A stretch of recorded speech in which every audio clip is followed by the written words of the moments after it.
وہ سمجھتا ہے اگر مہندی شاہ اس پارٹی سے ہٹ جائے تو ادھر پورا ہم خود سویپ کریں گے.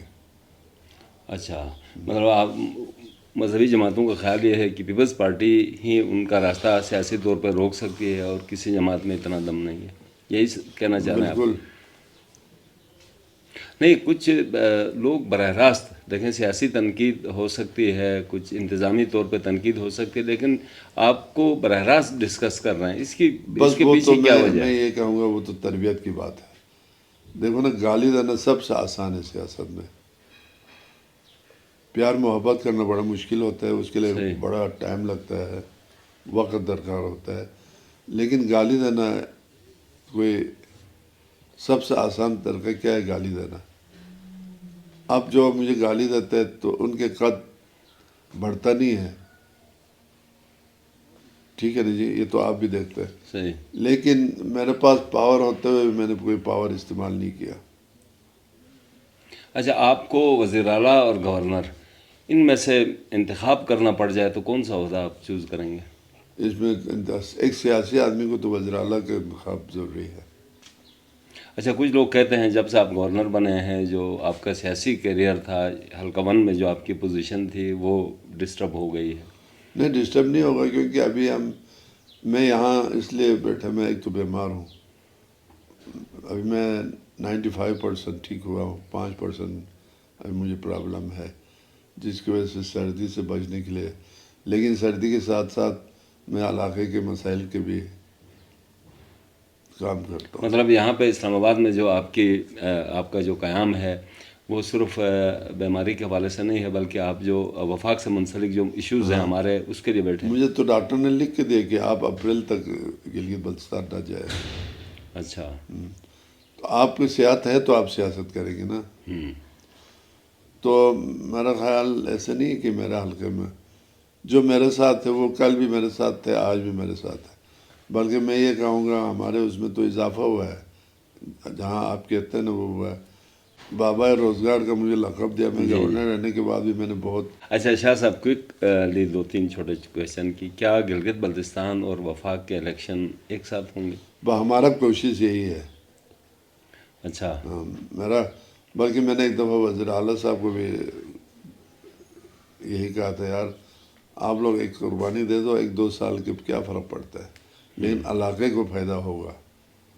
اگر 2 سال اگر یہ لوگ پہلے چلا جائے تو کون سا قیامت ہوگا. میں نے تو وزیر اعلیٰ صاحب سے ریکویسٹ کیا ہے، صحیح. دیکھیں کیا ہوتا ہے. سکردو 1 میں بہت اہم حلقہ ہے سکردو 1، گلگت 1 اور سکردو 1. سکردو 1 میں کیا پیپلز پارٹی کے پاس آپ کے علاوہ کوئی آپشن ہے؟ اور ہمارا تو ہر ورکر امیدوار ہے. اچھا. ہاں، پیپلز پارٹی میں ایسے نہیں ہے، ٹھیک ہے. صحیح. آپ کو پتہ ہے پیپلز پارٹی میں مثال باقی پارٹیوں میں تو کہتے ہیں بھائی اس کو ہی لینے ہیں، ٹھیک ہے. ہمارا ادھر نہیں ہے، ہمارا وہاں تو باقاعدہ انٹری ہوتا ہے. میرے حلقے میں بہت سارے لوگوں نے اپلائی بھی کیا تھا اور وہ ان کا حق بھی ہے. اور ابھی بلدیاتی الیکشن ہو رہے ہیں. اچھا، جی بھی میں ہوں جی گے. بھی انشاءاللہ بہت جلد ہوں گے. ہونے کے بعد وہاں بلدیہ کا جب ہوگا تو گلگت اور سکردو میں جو بلدیہ کے الیکشن ہوگا نا، اس میں میئر ہوں گے. صحیح. یہ پارٹی بنیاد پہ ہوں گے. جی. صحیح. تو انشاءاللہ ہمارے پاس ہے، ورکر ہے، سب کچھ. آپ بھی امیدوار ہوں گے؟ میئر کا نہیں، حلقہ 1 میں اسمبلی کے لیے. نہیں، مجھے تو اس دن بلاول صاحب نے ریٹائر کرنے کے لیے تو ادھر گورنر بنایا. مجھے لگتا ہے اچھا. وہ میرے بیٹے کو بہت اہمیت دیتا ہے، توقیر کو. صحیح. تو جب اس کی کارڈ ہم نے لے کے گیا تو بلاول صاحب نے وہاں ہی مجھے پریشان کیا. ایک تو اس نے کہا کہ آپ نے اس کی شادی زبردستی کیا ہے. تو میں نے کہا جی شادیاں زبردستی نہیں ہوتی، اس کی اپنی پسند سے. اچھا تو ٹھیک ہے، آئندہ ہم ٹکٹ اس کو دیں گے. اچھا. پھر بلاول صاحب نے مجھے کہا ٹکٹ ہم اس کو دیں گے تو آپ کیا کریں گے؟ تو میں نے کہا جی ہم اس کے پیچھے پھریں گے، آپ جس کو ٹکٹ دے دیں گے. بعد میں میں نے کہا جی اگر آپ لوگ کی حکومت بنتا ہے پی ڈی ایم کے تو گورنر پہ میرا خیال رکھا. یہ کہا تھا، وہ ان کے ذہن میں تھا اور میں ان کا مشکور ہوں زرداری صاحب کا.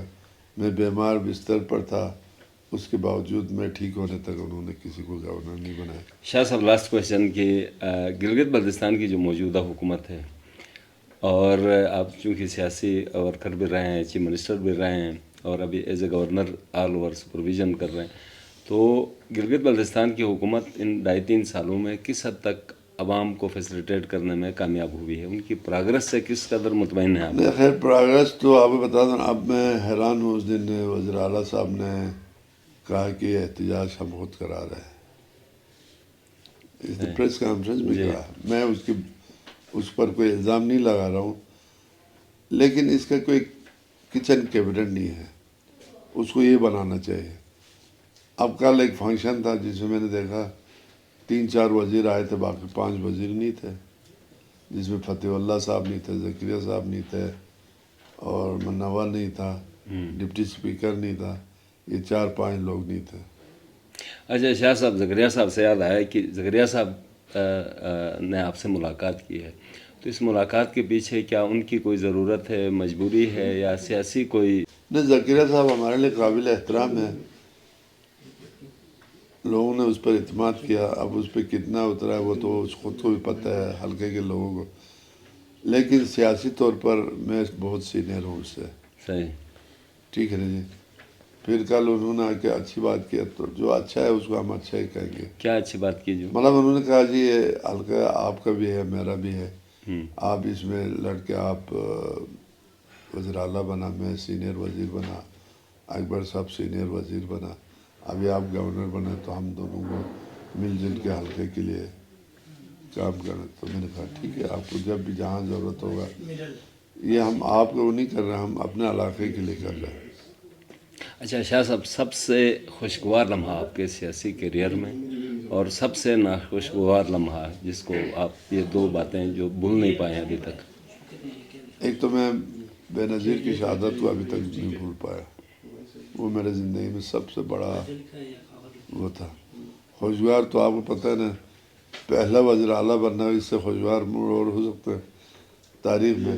پاکستان میں پہلا وزیر اعظم لیاقت علی خان تھے, تو وزیر اعظم کی جب ذکر ہوتا ہے تو لیاقت علی خان کو پہلا وزیر اعظم کے نام سے یاد کرتے ہیں. صحیح, تاریخ میں مجھے لوگ گلگت بلتستان کے پہلے سیم کے طور پر, تو یہ اس سے خوشگوار اور کیا ہو سکتا ہے. صحیح. بہت شکریہ شاہ صاحب, گفتگو بہت ساری تھی, بہت سارے سوالات تھے, لیکن چونکہ آپ کی اپنی مصروفیات اور کچھ وقت کا ایشو ہے, تو بہت شکریہ آپ نے سکردو ٹی وی کو وقت دیا. مہربانی.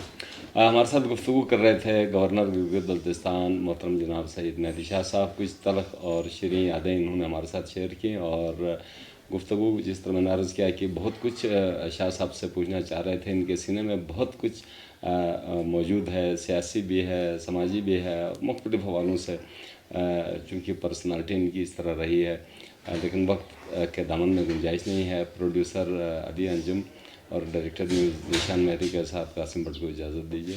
اللہ نگہبان.